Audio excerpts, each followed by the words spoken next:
modelo de destino de montaña conservada ecológicamente. Pero un día, una espeluznante ola de lodo barrió el valle a 90 kilómetros por hora y lo destruyó todo a su paso. Murieron 268 personas en solo 209 segundos. Ahora emplearemos avanzados gráficos por ordenador para desvelar qué salió mal exactamente. Los desastres no ocurren sin más, son una cadena de acontecimientos críticos y desentrañaremos las decisiones fatídicas tomadas en los segundos catastróficos finales. Segundos catastróficos. Inundación de la presa de Estava. Europa, Italia, Tesero. 19 de julio de 1985. La tranquila aldea de Tesero se encontraba en el valle de Estava. Su idílico entorno la convertía en un popular destino vacacional. 12:15 del mediodía. Alma Tretel llegó a casa del trabajo y sirvió el almuerzo que su madre había preparado para la familia. Hacía un día perfecto en los Alpes del Sur. Pero en lo alto de las montañas estaba lo que convertía a Estava en algo fuera de lo normal. La mina del Monte Prestabel se había explotado desde el hallazgo de ricos yacimientos minerales en el siglo XVI. Los vecinos coexistían pacíficamente con las empresas mineras que extraían fluorita, una valiosa sustancia química de la montaña. La extracción de fluorita de la montaña producía grandes cantidades de desechos en forma de arena y agua. En minería, esos desechos se denominan relaves. Es también el nombre que se da a las enormes presas donde se filtran y recogen los relaves. En el valle de Estava había dos de esas presas de relave construidas una encima de otra. 12:22 de la mañana. Humberto, Clemente y su padre Lucio iban conduciendo por la carretera de Tesero camino de las presas. 12:22:55. Sin previo aviso, la presa reventó. Al principio, nadie sabía lo que era. Vi humo en el horizonte y me pregunté lo que era. Parecía un incendio. 12:23:25. 230.000 litros de barro, arena y agua de las dos presas se vertieron sobre el valle. El pueblo de Tesero se encontraba a solo 3,5 kilómetros, en mitad de su trayectoria. A las 12:23:45, la colosal avalancha de lodo barrió la pequeña aldea de Estava, donde más de 100 huéspedes de un hotel se encontraban almorzando. Murieron todos de un solo golpe.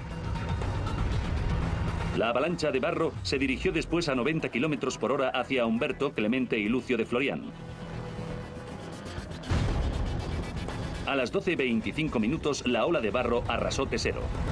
Alma Tretel estaba en casa almorzando con Marco, su hijo de 4 años, Stefano, su marido, y María, su madre. Oyó un ruido atronador. Nada más asomarme al balcón, vi lo que se acercaba por la carretera.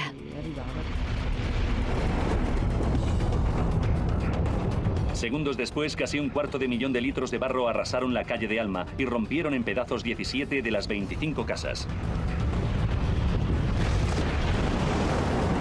La devastación continuó a medida que la avalancha de barro seguía el camino más rápido montaña abajo.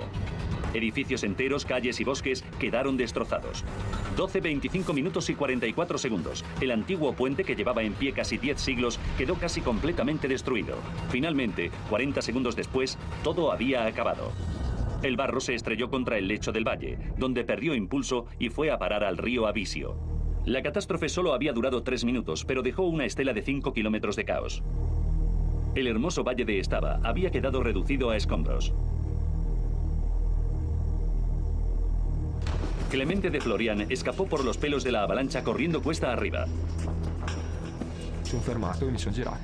Cuando me paré, me giré y vi que no quedaba nada. Había un silencio absoluto. No se oía ni un pájaro, ni siquiera una mosca. Nada. Su furgoneta quedó totalmente destrozada, sumergida en el barro, a 50 metros de donde la había dejado. Clemente se puso a buscar frenéticamente a su padre y su hermano. Oí la voz de mi hermano llamándome, y entonces vi su cabeza sobresalir del barro.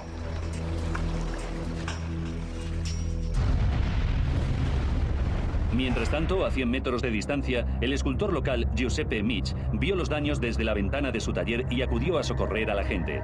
Fue uno de los primeros rescatadores en llegar. Vi una figura humana, tumbada, abrazada a un árbol. Cuando habló, me acerqué y reconocí la voz. Era Alma Tretel. La fuerza de la avalancha de barro había catapultado a Alma desde su balcón del primer piso. Giuseppe la encontró a 300 metros de donde había estado su casa. 1 de la tarde, media hora después del accidente, los bomberos locales, los equipos de rescate alpino y la policía ya se encontraban en el valle, pero apenas eran necesarios. De los 281 desaparecidos, solo 13 personas fueron halladas vivas. 89 hombres, 120 mujeres y 59 niños perecieron en la avalancha de barro. Se perdieron un total de 260 vidas. El marido de Alma, Stefano, su madre, María, y su hijo de 4 años, Marco, se encontraban entre ellos. Fue una de las peores roturas de presas de la historia. 3 semanas después, la operación de rescate se dio por finalizada. Cuando comenzaron los funerales, el pueblo de Estava estaba traumatizado. Toda Italia se conmovió profundamente por la pérdida. No solo una, sino 2 presas habían reventado. Averiguar por qué era una prioridad nacional. Ahora repasaremos los acontecimientos de aquel día nefasto y profundizaremos en la investigación para descubrir qué ocurrió en realidad. El día de la tragedia, los tribunales regionales iniciaron una investigación para determinar los sucesos exactos que condujeron al desastre. El profesor Pietro Colombo, experto en avalanchas de barro, dirigió el equipo de investigación. El profesor Colombo se centró de inmediato en las 2 presas. ¿Qué provocó que reventasen? Los primeros datos apuntaban a que se trató de un fenómeno natural. En el cercano Cavalese había un sismómetro. Los investigadores examinaron las lecturas del momento exacto en que reventó la presa, las 12:22 del mediodía.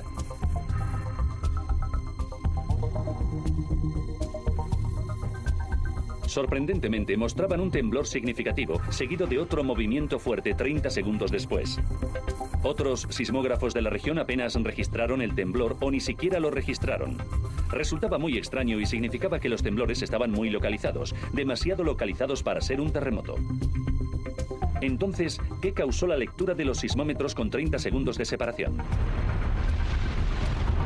El profesor Colombo se imaginó que los debió causar la propia rotura de las presas. Dedujo que el primer temblor se debió al derrumbamiento de la primera presa. Los contenidos de la presa más alta se vertieron en la presa más baja. Bajo la gran presión de esa enorme carga, la segunda presa también se vino abajo. El barro, la arena y el agua se salieron de la presa y rebotaron contra la pared opuesta del valle, causando el segundo temblor del sismógrafo. Los investigadores ya sabían cómo habían cedido las presas. Su siguiente tarea fue averiguar por qué. Si el desencadenante no había sido un factor externo como un terremoto o una explosión, tuvo que ser algo interno. Algo dentro de una de las presas causó el derrumbamiento. Y como la presa superior se vino abajo primero, se convirtió en el nuevo foco de la investigación. Las presas de relave se utilizan ampliamente en el mundo de la minería.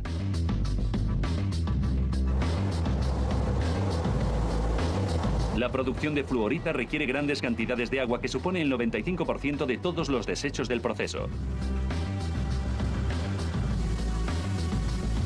Una enorme máquina llamada hidrociclón separa la arena del agua. La arena se acumula en las paredes de la presa. El hidrociclón bombea agua en el centro de la presa y crea un embalse. La seguridad de la estructura depende de la pared exterior de la presa que, como un castillo de arena gigante, permanece seca y sólida. El líquido del medio se drena lentamente a través de grandes cañerías. Los investigadores descubrieron que la empresa minera llevaba un registro detallado del mantenimiento de ambas presas. Lo examinaron y efectuaron un avance. En enero de 1985 se produjo una pequeña avalancha de barro en la pared exterior de la presa superior. Provocó un agujero gigante en la pared, un hueco de 20 metros por el que se salía el agua. Continuó hasta marzo, cuando la empresa minera efectuó una reparación de emergencia. En mayo se efectuaron más reparaciones y se drenó tanto la presa de arriba como la de abajo. La empresa minera no reanudó su funcionamiento hasta el 15 de julio de 1985, 4 días antes de la tragedia. En ausencia de cualquier fuerza externa, como un terremoto o una explosión subterránea, la única explicación del hundimiento de la presa era el debilitamiento de la pared de la presa causado por el agua en su interior. En el momento en el que hay una cantidad significativa de agua deslizándose por un costado de la presa, esta se desestabiliza inmediatamente, dando como resultado el derrumbamiento. Se puede llevar a cabo un sencillo experimento en la playa con un cubo y una pala para demostrar que cuando se añade agua, la arena mojada es mucho menos estable que la arena seca. Y ese fue el problema en este caso en particular. La pequeña avalancha y el subsiguiente agujero que había aparecido en la pared de la presa superior 6 meses antes constituía prueba de ello. El equipo de investigación ya estaba seguro de que la presa superior se vino abajo como un castillo de arena.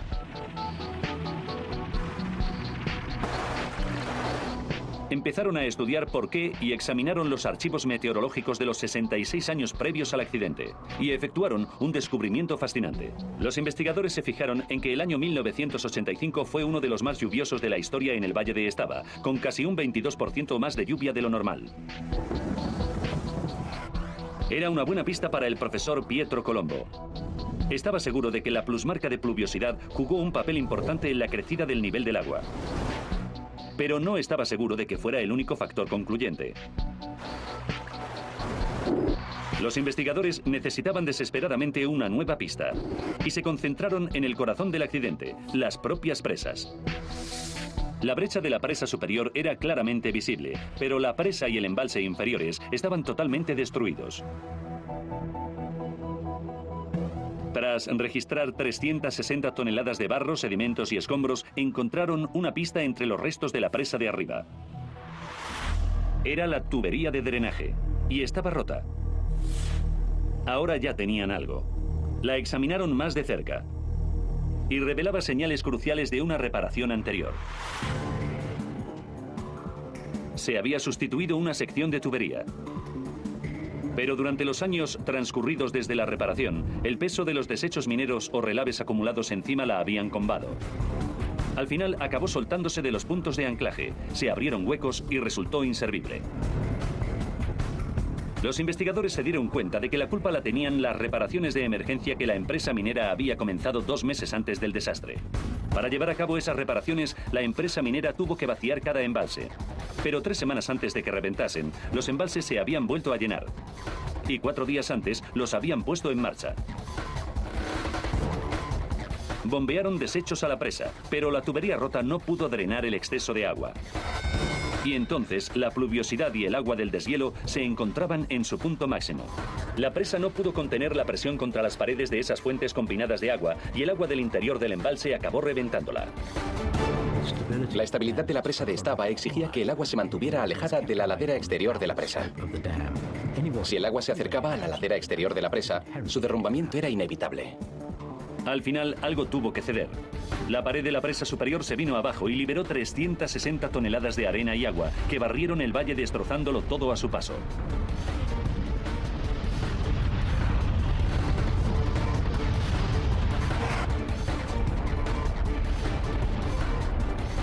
Los investigadores ya comprendían la cadena de sucesos críticos que habían causado la catástrofe. 209 segundos antes del derrumbamiento, la presa superior se estaba transformando en arenas movedizas. Los granos habían perdido la capacidad de mantenerse unidos como una estructura sólida.